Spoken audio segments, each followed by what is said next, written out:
Welcome back, students. We'll start with the next topic in chemotherapy, antifungal agents.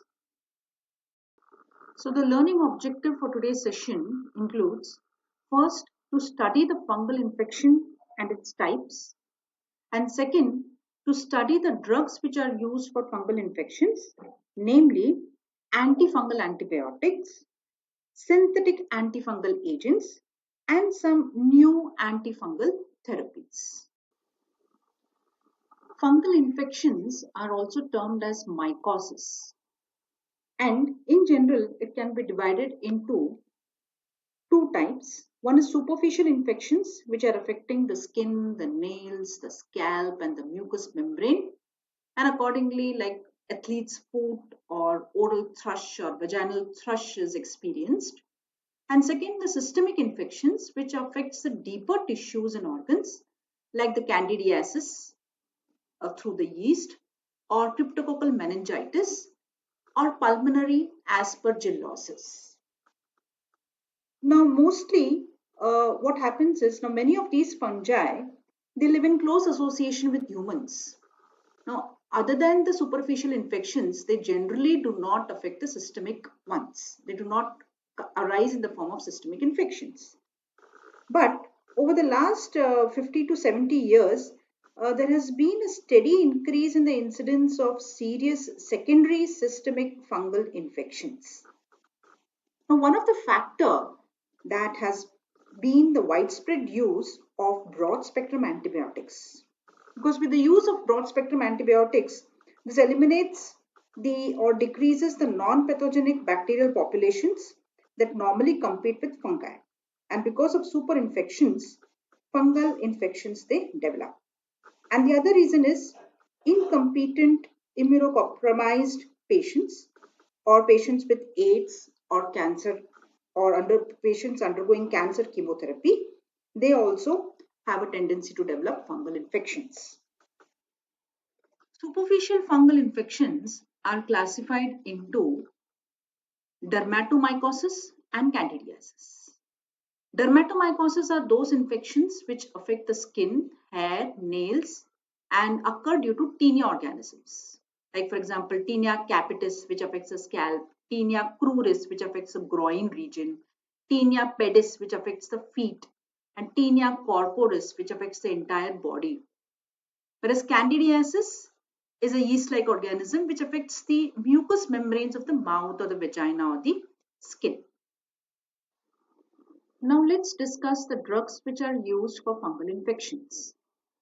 The first category is the antifungal antibiotics. Under this category, we have got three drugs. One is amphotericin, second nystatin, and third griseofulvin. So amphotericin, we have heard about this drug in antibiotics. It's a macrolide antibiotics of a complex large structure. And the mechanism of action of this drug is basically it binds to the cell membranes like other polyene antibiotics and interferes with the permeability and with transport functions. So what does it do basically? It forms a pore in the membrane. So the internal contents are getting leaked out and the cell subsequently, fungal cell subsequently dies. Now it forms a pore in the membrane creating a transmembrane ion channel. And because of this, there is a loss, excessive loss of intracellular potassium ions. So this is a very characteristic feature which is also reflected as one of the adverse effects of this drug. Amphotericin, secondly, has a selective action. Now it binds to the membranes of the fungi more than the mammalian cells. And the specificity is because of its affinity for a substance called as sterol and ergosterol, which is found in the fungal membrane. So it is active against most of the fungi and the yeasts. Amphotericin enhances the antifungal effects of flucytosine, another synthetic antifungal agent, which we'll see it later on. Talking about the pharmacokinetics of this drug. So this drug is very poorly absorbed and when given orally. It is very poorly absorbed when given orally, and it is therefore given by this route for fungal infections of the gastrointestinal tract. Whereas for systemic infections, it is complexed with sodium deoxycholate and given as a suspension by slow intravenous injection. The drug is highly protein bound and is found in high concentration in inflammatory sites. It crosses the blood brain barrier, and penetration is improved when the meninges are inflamed further, and it's excreted very slowly via the kidney. So traces are also being found in the urine for 2 months or more after administration has been stopped. The unwanted effects of this drug include, now as we have seen that the drug is excreted very slowly, definitely it will produce renal toxicity. So 80% of the patients receiving the drug has some or the other renal function errors. Hypokalemia is observed because of loss of potassium ions, and this occurs in 25% of patients. Anemia also occurs, and other unwanted effects like thrombocytopenia, anaphylactic reactions, or injection frequently of this drug can also result in fever, headache, tinnitus, that is ringing in the ears, and sometimes vomiting as well. And this drug being an irritant to the endothelium of the veins, there is a possibility of local thrombophlebitis sometimes, which is seen after intravenous injection.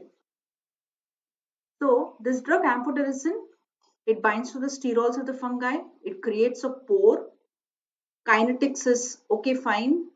This drug is very poorly absorbed but retained in the kidney, and unwanted effects are mainly renal toxicity and hypokalemia and local hypersensitivity reactions. Well, the next drug in antifungal antibiotics is nystatin, having features similar to that of amphotericin. It's a poly antibiotic, macrolide antibiotic, which is similar in structure to amphotericin and with the same mechanism of action. There's virtually no absorption from the mucous membranes of the body, and its use is limited to fungal infections of the skin and the gastrointestinal tract only. The next drug, rhiziofulvin, it's a narrow spectrum antifungal agent isolated from the cultures of Penicillium rhiziofulvum. It's a fungistatic drug, and it acts by interacting with microtubules and interfering with mitosis. It can be used to treat dermatophyte infections of skins or nails, but the treatment needs to be very prolonged. When given orally, it is poorly soluble in water and absorption varies with the type of preparation. The plasma half-life is 24 hours. It's retained in the skin for a much longer time, and it is basically an enzyme inducer. It potently induces cytochrome P450 enzymes and causes several clinically important drug interactions. The unwanted effects of rhiziofulvin are infrequent, but the drug can cause gastrointestinal upsets, headache, photosensitivity, or allergic reactions.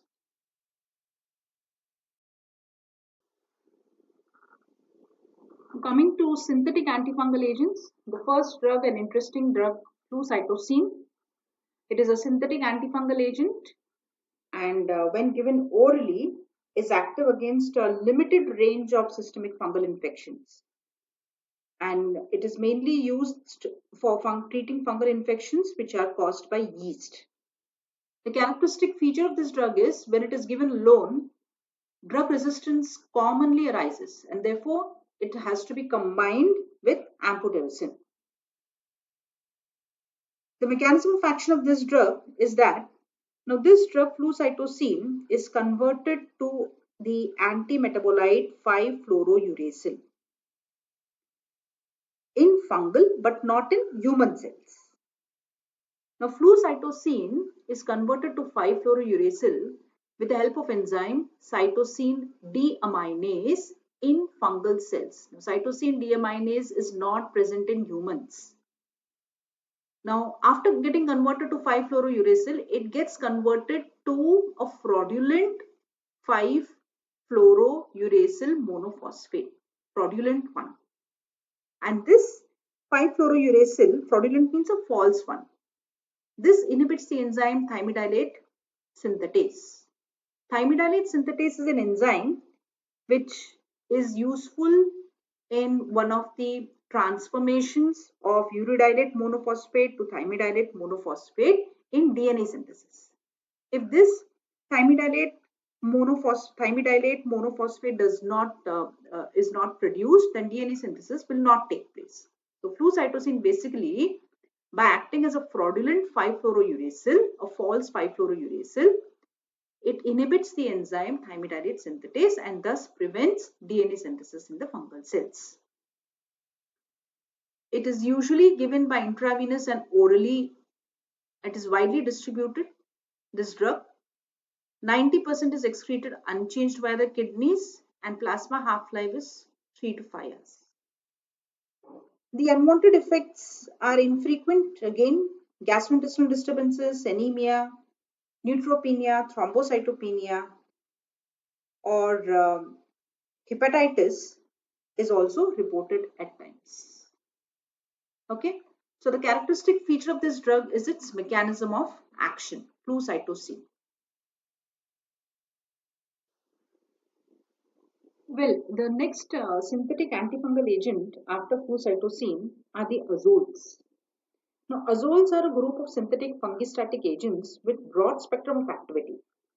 And the main drugs which are coming under this class are many, like fluconazole, itraconazole, ketoconazole, miconazole, or iconazole. Now, the mechanism of action of all the azoles is that now these drugs, they inhibit the enzyme P450, cytochrome 450 enzymes in the liver, which are responsible for the synthesis of ergosterols. Now, these enzymes in the fungi are responsible for the synthesis of ergosterol, which is a main sterol in the fungal cell membrane. So once the ergosterol is not formed, the cell membrane becomes more weak, and the resulting um, uh, irregularities in the formation of ergosterol will definitely alter the fluidity of the membrane, and this interferes with the overall effect in the inhibition of replication process in fungi. So it's basically a fungistatic agent, these drugs azoles. And one important thing to note with respect to mechanism of action is that azoles, they cause depletion of the membrane ergosterol. They do not allow ergosterol to be formed. And recall the mechanism of action of amphotericin. Amphotericin will act only if ergosterol is present. Remember, they bind to the sterols of the fungi. So, the combination of azoles with amphotericin is never given. That is, depletion of membrane ergosterol reduces the binding sites of amphotericin. So, it is not combined with amphotericin. So, talking about ketoconazole, it was the first azole used in the treatment of systemic fungal infections and also against several different types of fungi. However, it is toxic and relapse is common after successful treatment also. It is well absorbed from the gastrointestinal tract and distributed widely throughout the tissues, but does not reach the therapeutic concentrations in the CNS unless a very high dose of this drug is usually given. The main untoward effect of ketoconazole is that it produces liver toxicity, which is very rare but found to be fatal. And second is other side effects like gastrointestinal disturbances or pruritus can also occur. It also causes gynecomastia. Now, inhibition of adrenocortical steroid and testosterone synthesis has been recorded with high doses. Since it also inhibits ergosterol, This also affects the production of hormones, and that can result in gynecomastia in some male patients. What is gynecomastia? Appearance of female characteristics in males. There are several other drug interactions with this drug, like for example, drugs like cyclosporine, terfenadine, they all interfere with the metabolizing enzymes, causing increased plasma concentration of ketoconazole. Or on the other hand, rifampicin like drug, an H2 receptor antagonist, decrease the absorption of ketoconazole and hence decrease its plasma concentration. The next drug, fluconazole, is similar to ketoconazole. It's given orally or intravenously. It reaches high concentration in the cerebrospinal fluid, and therefore it's a drug of first choice in most of the fungal meningitis. Fluconazole is a drug of first choice in most of the fungal meningitis because of its good penetration power in cerebrospinal fluid. The other untoward effects are similar, which includes nausea, headache, abdominal pain, exfoliative lesions, and hepatitis. Well, the other drugs under azoles are itraconazole, miconazole, having similar actions. Clotrimazole, iconazole, tioconazole, and sulconazoles are azole antifungal agents used only for topical application. Remember that. Clotrimazole interferes with amino acid transport into the organism by the action on the cell membrane. So the cell membrane of the fungi are affected by clotrimazole. Now remember, this is an antifungal drug, clotrimazole. Do not get confused with cotrimoxazole, what we have seen in sulfonamides. So clotrimazole, it interferes with action on cell membrane of the fungi. So it is active against a wide range of fungi, including candida organisms. Another drug, terbinafine. Now this drug is a highly lipophilic keratinophilic.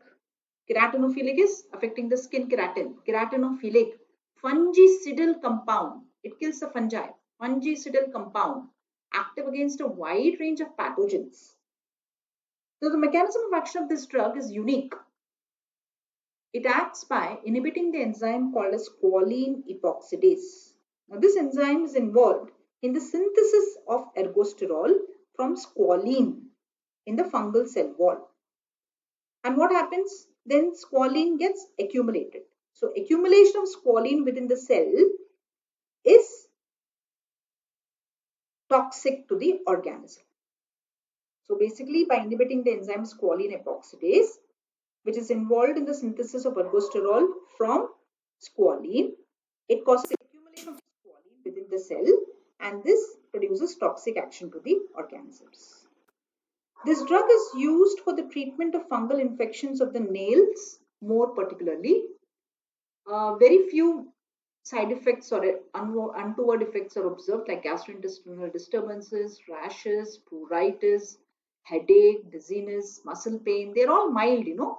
The characteristic features are only seen in some of the antifungal drugs only. Rest all are hypersensitivity reactions, GI disturbances, or hepatitis can be produced. There are other drugs also which are similar to terbinafine, like naftifine and amorolfine. There is another drug called voriconazole. Now, voriconazole is a newer antifungistatic drug which is used against aspergillus. So that's about antifungal drugs. We have seen about the antifungal antibiotics like amphotericin, characteristic drug, or synthetic antifungal agents like flucytosine and azoles having characteristic features. Okay, so next we'll move on to the next topic in chemotherapy in the next class. Thank you.